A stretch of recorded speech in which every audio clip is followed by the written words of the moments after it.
kita udah ngebuktiin ternyata ilmu-ilmu seperti itu untuk di atas ring ya mohon maaf belum ada. Gue lihat ada. Mungkin kalau ada mungkin yang juara dunia duluan mungkin orang-orang yang ngerti seperti yang itu. kental dengan kultur-kultur kayak gitu ya bang. Bener sih.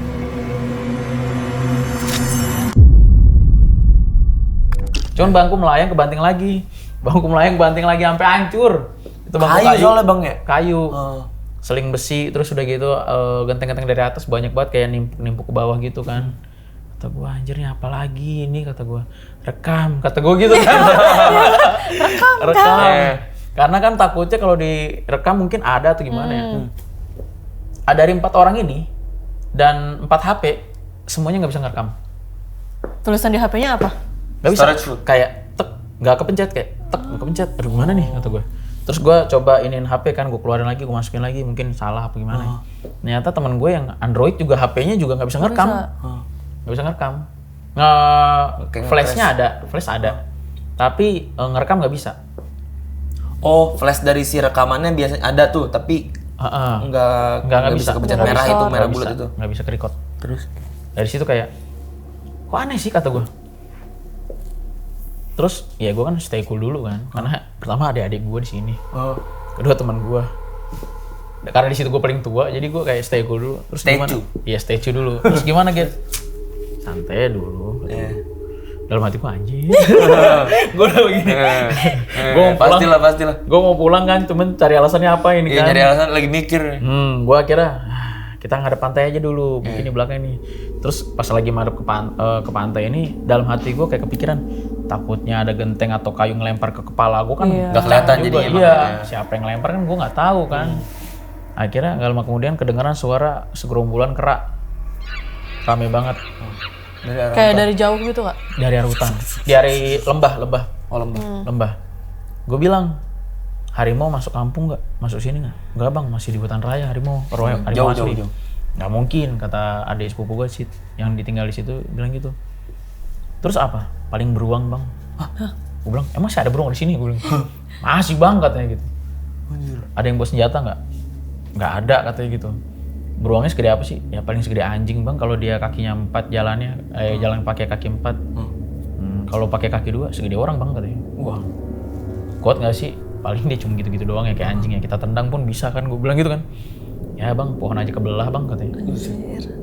Alasan gue dapet nih. Ya udah kita pulang. Bahaya. Gak ada senjata. Ada bahaya dari binatang buas. ada bahaya binatang buas. Dari dalam masih ngebanting-banting terus. Pas kita mau jalan, biasanya kan genteng buat naruh genteng itu kan ada kayu panjang tuh. Iya. Di atap kan. Iya.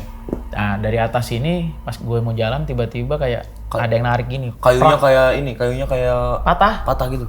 Patah kayak bener-bener ditarik begini. Gitu kata gue. Wih, kata gue udah lemes coy. Oke. Gue lemes coy. Cukup. Terus adek gue kan pegang gini kan. Iya kan. Bang, santai. Gue bilang gitu. Santai sambil jalan ke arah pintu keluar gak bang? Arah pintu keluar kan lo samping. Iya bener samping. Gue tetap center. Terus yang saudara gue sama teman gue ini si Bagas ini nunduk. Adek gue otomatis ikutan nunduk sambil setir bawah. Iya kayak awas nih nginjek tai kuda atau apa. Padahal nggak ada tai kuda. Siapa yang bawa kuda ke atas gunung gitu kan. Terus udah gitu gue bilang, oh iya. Tapi gue mau lihat ke atas juga agak ngeri kan. Makanya lu pura-pura gimmick ngeliat ke bawah gitu kan bang. Biar nggak kelihatan apa-apa kan gitu kan. Iya tahu gue paham gue pasti gitu. Nyampe bawah teman gue ngomong, woi ada beberapa cewek duduk di atas pohon dari tadi makanya gue nunduk katanya. Itu yang bikin gaduh dari tadi itu bang berarti ya? Kalau yang ngebanting emang nggak kelihatan sama dia. Cuman kalau cewek yang lagi duduk sambil ketawa-tawa sambil ngayun-ngayun kaki dia ngeliat ada beberapa. Sambil gini-gini ya. Bete sih.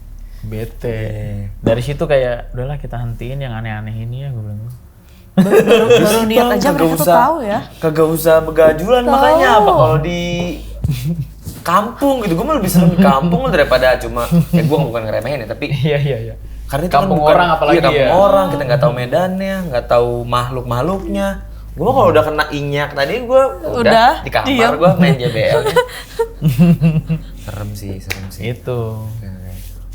Nah kalau misalkan, gue tadi penasaran nih bang, ngejawab pertanyaan yang emang bener bang kalau misalkan kekuatan. Tadi kan ngomongin tinju emang ya. Nah, gue pengen tahu kalau misalkan kekuatan fisik untuk tinju misalkan gitu, bisa nggak sih dibantu sama hal-hal yang di luar nalar manusia gitu, yang kayak ada ilmu-ilmu apalah gitu, dibikin kuat gitu sebelum. Ilmu kudu lah ya. Apa? Kudu Tuh, Bang? kudu kuat. Kudu kuat. Iya. Ilmu yang kayak ntar gue bikin kuat. Iya. Yang gitu-gitu ada nggak sih Bang? Ada nggak sih? Gitu. Ada sih di beberapa teman gue untuk satu kontingen ya. Iya. Jadi gue Ini tanpa ngebuka gimana Bang, tapi gue pengen tahu aja kalau kayak gituan tuh ada gitu. katanya mereka ada. Terus? Jadi gue dulu ada pengalaman cerita kayak gue kan di Tangerang. Kalau untuk tinju biasanya kita kalau udah sampai tingkat nasional kita bawa nama Provinsi Banten. Ya. Sebelum bawa nama Provinsi Banten untuk ke nasional, kita diseleksi nih antar kota kabupaten yang ada di Banten. Nah, kita kan orang Tangerang ini kan, nah kita biasa aja gitu ya. Bergerak, berlatih ya sesuai dengan porsi kita dan kemampuan kita gitu. Di atas ring kita harus atur strategi, kekuatan, teknik, dan dengan kata pelatih harus ada chemistry. Nah, sedangkan kawan-kawan yang dari Kulon ini, ada teman sendiri lagi. Kulon apa sih? Kulon tuh apa? Kulon ujung ya daerah-daerah Kulon, contoh kayak Lebak, Pandeglang. Serang. Kalau Serang masih nggak Kulon sih, kalau Pandeglang atau ke sana sih. Daerah yang bagian Jawa Barat Ujung yang begini-gini Jawa. Bang, yang Banten, bagian Banten. sini ya. Iya. Oh, itu dari Banten yang Perbatasan Jawa Barat emang. terus. Jadi mereka kan mungkin beberapa fighter di situ masih mempercayai hal seperti itu. Kental sih. Jadi kadang mereka itu sebelum tanding katanya dikasih rebusan air di mana isinya itu ada batu yang dimantrain lah atau apa. Gue pernah dengar dari teman. Pas tanding katanya dibawain air doa atau apa katanya. Ya gue ketemu temen gue itu kan tanding seleksi. Gue juga agak mikir katanya, tenang. Kan pelatihnya ngomong, udah saya doain nih air nih. Gedi pasti kalah nih sama kamu satu kali pukul. Kalau pukulannya ini kena, ya iyalah kalau kena pukul ya gue jatuh. Iya, nggak usah pakai air doang juga. Iya, kena nggak pukul, usah. jatuh kalau Main telak logis Bang. ya ini mah ya. Ternyata kalah juga gitu kan. Oh, yang pakai ilmu itu kalah. Kalah gitu kan. Terus gue bilang mana ininya. Gue juga sempet agak kaget juga kan. Gue pikir wah. Oh, lu sempat bertanya juga sama diri lu nggak sih? Kok kayak lawan normal aja gitu ya Bang? Gue kira bakal mana hancurnya nih gue Mana nih. nih? Iya. Bukan nantang tapi lebih ke penasaran. Penasaran karena Tadi pelatihnya kayaknya udah keluar-keluar gitu. Iya, tadi kayaknya udah ada doa dan udah ada batu tuh. Disembur lagi mukanya. Buset. Pakai air. Terus. Sedangkan itu kan kenapa Samsu ya kayaknya. Iya, bener. Samsu ya. Habis Samsung doain. Wah, masih ada nikotinnya dikit itu. Kuning dikit makanya. Terus. Makanya gue bilang, Boleh. makanya gue langsung heran kayak mana nih, nggak ada. Ternyata memang hal seperti itu nggak ada. Nggak berpengaruh Nggak gitu Bang. berpengaruh. Kalau dia bilang katanya dia dengan alasan ke atletnya, harusnya kalau kamu pukul telak itu jatuh. Ya semua orang juga Nggak kalau usah pakai kalau misalnya kita Iya. juga kepukul telak jatuh. orang nggak bisa berantem juga kalau kena pukulan telak juga bisa ngejatuhin orang yang terlatih. Iya benar. Kalau dipukul dari belakang, Chris John atau yang profesional juga mati. Iya. Langsung. Jawab dah. Terjawab jadinya gitu. Jadi menurut gua kayak benar kata mungkin dari teman-teman yang kita udah ngebuktiin ternyata ilmu-ilmu seperti itu untuk di atas ring ya. Mohon maaf belum ada. Gue lihat ada. Mungkin kalau ada mungkin yang juara dunia duluan mungkin orang-orang yang ngerti seperti yang itu. kental dengan kultur-kultur kayak gitu ya Bang. Bener sih bener. Ada cerita lagi nggak Bang kalau misalkan tentang horor-horor di kehidupan lo Bang? horor sih. Atau temen lo gitu kayak jadi setelah lulus sekolah itu karirnya tuh gimana Bang? Maksudnya lo langsung amatir atau gimana tuh? Emang amatir, gue petinju amatir dari Pertina tadinya. Dari lulus sekolah atau dari lulus SMA? Tuh, gue dari PPLP, jadi Pusat Pelatihan Lembaga Pelajar tadinya kan. Jadi itu di mana kayak seluruh atlet beberapa cabur yang terpilih itu dibeasiswain sama pemerintah daerah. Nah setelah itu kan gue keluar dari sekolah karena udah lulus ya. Sempet daftar buat daftar cita-cita lah ibaratnya gitu. Cuman gagal kan dulu kan. Itu kemana bang daftar? Gue nggak tahu. Daftar polisi sih sebenarnya. Daftar polisi. Gagal mungkin ya belum rezeki ya. Terus? Nah habis itu ngelanjut ke pelatihan di perwasitan sama di pelatih. Nah kayak semenjak ada pengalaman seperti itu, mungkin gue kalau ke daerah-daerah gue harus lebih waspada sih. Apalagi gue kan di MMA sebagai narasumber ya, narasumber wasit, juri. Jadi kalau ke daerah-daerah, Lu sering keluar kota tuh bang berarti? Sering. Dari karir lu ini? Sering. Karena emang mau gimana ya? Cita-cita gue tadinya dari kecil kan gue pengen naik pesawat. Yang gampang naik pesawat kan kalau lu jadi atlet aja. Iya kan? Tapi atlet prestasi ya. Dikirim kemana, tinju di mana? Iya, udah keliling Indonesia, alhamdulillah udah lah. Dari kecil. Cuman Itu pengalaman-pengalaman kayak horor ketika lo lagi tanding di mana gitu ada nggak bang? Kayak hotelnya atau jalan menuju kan daerah tuh kan ya kampung-kampung misalkan bang, misalkan ada nggak tuh bang cerita-cerita kayak gitu? Kalau untuk di pertandingan sih, kalau untuk tinju sih nggak ada ya. Karena kan menurut gue itu kayak rame aja gitu biasa. Cuman kayak ada salah satu pertandingan yang tradisional. Pakai ini nggak bang? Pakai apa? Enggak. Bebas. Ini pertandingan bebas di Tarung derajat? Bukan. Di daerah Jawa Timur. Oke. Nah di mana itu ketika gue balik ke hotel, gue nemuin hal yang nggak masuk di akal. Pertama, hotel kan biasanya wangi. Ini wangi kok busuk gitu ya. Busuk. Gue pikir apa ini busuk apa gitu kan. Gue nggak gue terlalu pikirin. Akhirnya gue semprot parfum. Sedikit hilang baunya. Cuman kayak ya udahlah, gue tidur aja gitu kan.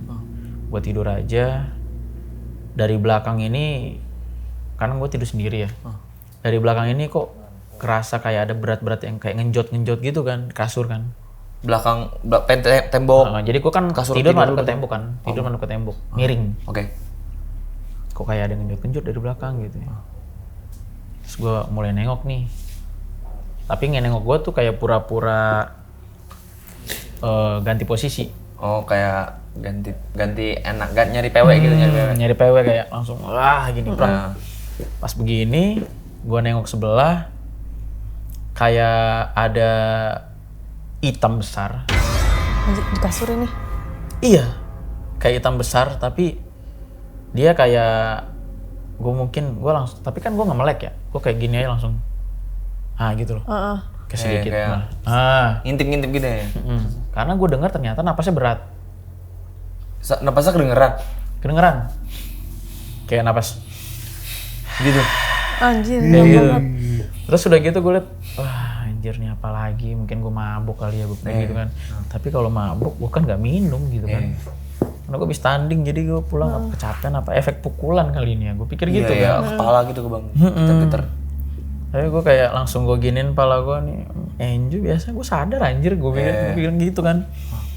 Tapi sosok besarnya itu kayak biasa aja sih, nggak ngapa-ngapain. Tapi beda sih bang, kalau misalnya udah tahu ada sosok besar yang lu, jadi hilang timbul atau ada terus? Kayaknya dari kecil gue selalu dibayang-bayangnya sama sosok besar terus sih. Bahkan sampai di kosan gue aja, gue kan kos di Gading Serpong. Oke. Ya kan, kosan gue kan tipikalnya kayak apa namanya, kayak semi apart lah. Jadi gue di lantai 3, tangganya itu dari besi dan itu mutar. Mezanin gitu. Ya. Jadi satu pintu ada dua lantai gitu di dalam kamar lo. Betul. Jadi gue gue kan masih baru di sana ya. Dan itu gue mungkin habis minum, habis party sama temen, gue mungkin pikir nih kayak tipsi gue nih. Gue tidur. Nah pintu kan gue kunci, yang di luar sama yang di dalam gue kunci. Lampu gue matiin semua kecuali lampu lorong sama kamar mandi. Jadi kayak ada suara tangga naik. suara tangga ini naik nyampe atas, tapi kok nggak ada. Mungkin gue pikir temen ya, biasa kalau temen gue bodo amat ya. Buka pintu ceklek, ini nggak ada dengaran suara buka pintu. Tapi yang gue lihat di bawah ini kan ada lampu dari lorong itu masuk ke dalam itu kan, karena gelap kan di kamar kan. Dia itu kayak lewat tapi nggak ada napak gitu. Udah nggak kedengeran lagi napaknya? Nggak. Napak dari nggak tangga? napak. Cuma kalau tangga kedengeran napaknya. Iya. Nah pas masuk ini nggak napak, cuman kayak Pintu lewat. kebuka? Iya kayak nggak pintu kebuka, kayak tembus tembok aja. Tembus tembok. Jadi dia lewat ke arah kamar mandi. Dari bayangan atau hawa bang? Bayangan. Gue pikir halu kali gua. Yeah. Gua kira gua tidur begini lagi kan, begini. Nah nggak lama kemudian kayak datang lagi tuh bayangan besar itu tuh, yang besar hitam besar itu. Dia kayak posisinya tuh kayak gue lagi tidur gini, gue diginiin, gitu. Diliatin. Lu lagi terlentang, terus lu diliatin gitu dari arah depan lu. Gue kan kayak ngedengernya karena gue ngedenger suara napas tadi, kayak kayak gitu tuh. Menurut lu itu tuh karena apa? Rasa takut lu selama dari lo kecil sampai besar, terus lo tuh selalu ngebayangin kalau sosok hantu itu begitu, atau lu lebih ngerasa condong ke itu emang ada sosok yang ngejagain atau yang ngegangguin lu lebih ngerasa mana? Itu timbul dari rasa takut atau itu emang ada? Enggak, gue nggak ada ngerasa takut.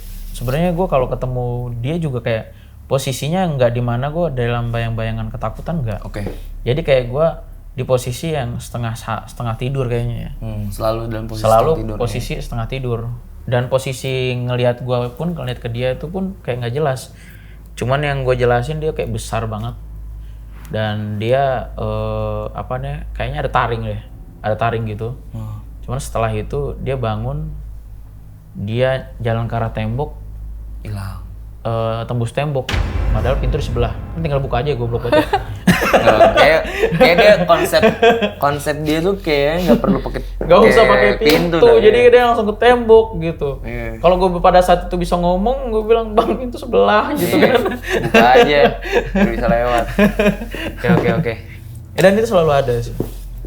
Kalau gue lagi setengah sadar tidur tuh selalu ada. Kebanyakan dari itu muncul pas lo kecapean ya kayak? Biasanya kecapean sih. Oke, yaudah bang. Dari cerita-cerita lu sih, menurut gue yang paling serem tuh si Inyak tadi sih, karena ada urban legendnya itu. Baru tahu nih bang. Iya. Itu kalau ada sosok Inyak itu. Nanti gue pengen coba lihat tadi. Boleh. Bisa di. Itu ada tuh bang. Lu pernah ada ininya, ada fotonya. Kalau lu search gitu, Inyak. Mana bisa difoto? Orang kamera jadi nggak mau. Nggak bisa, bukan di Google itu ada gambaran ilustrasinya gitu. Mungkin ilustrasinya ilustrasi harimau biasa. Harimau biasa. Mungkin itu Inyak tuh bahasa harimaunya di sana kali bang ya. Inyak itu sebenarnya kakek. Kakek, karena sebenarnya di sana itu menurut cerita yang gue dapat, ya kan, orang sana bilang dulu zamannya penjajahan atau zamannya pendekar zaman dulu. Itu ilmunya belum diturunin. Terus dia meninggal. Mungkin dalam kuburannya itu lewat harimau. Pindahlah ilmunya ke harimau itu. Gitu. Makanya ada yang bilang katanya di situ kan, yang gue temuin itu katanya orang bilang katanya ini ada putih ya. Apa tuh? Jadi artinya kakek berdarah putih. Jadi darahnya putih. Zaman dunia persilatan dulu katanya memang darahnya putih. Dia terkenalnya dulu yang ngeberhentiin kereta Belanda. Pas dulu kan kereta bisa masuk itu ya, ke dalam gunung kan. Nah itu dia ngeberhentiin kereta nggak bisa jalan. Pas dicek ternyata ada seorang kakek dengan tongkatnya yang ngaitin tongkatnya ke gerbong kereta. Makanya nggak bisa jalan lagi. Nggak bisa jalan. Nah ditanya kenapa dikaitin, dia bilang cara naiknya gimana. Katanya gitu, karena dia belum pernah ngeliat kendaraan seperti ini. Kendaraan panjang bisa jalan gitu dengan kecepatan. Dan memang konon katanya ya, kata orang-orang zaman dulu itu, dia itu ilmunya memang terkenalnya tuh kayak cuman kedipan mata, dia lagi jalan nih mau pulang nih, kedipan mata dia tahu-tahu di ujung, terus kedip lagi hilang. Makanya tadi loncat-loncat tadi tuh kayak cepet banget gitu ya bang. Ya mungkin. Mungkin ya, oke. Itulah. Mungkin daerah-daerah lain beda-beda kan. Coba ya riset yuk. Ya, next time kalau misalkan cerita-cerita lagi, ada lu misalkan lagi pulang ke kampung lu lagi, kalau ada cerita-cerita lagi, Banyak bisa sih sebenarnya, banyak sih. ngomong ke Mas Ganang lagi, kita ngobrol-ngobrol di sini Bang ya. Siap. Oke. Seru sih, Jadi, seru. makasih ya Mas ya. Siap, thank you. Makasih Kak Gedi. Thank you juga. Thank you. Makasih.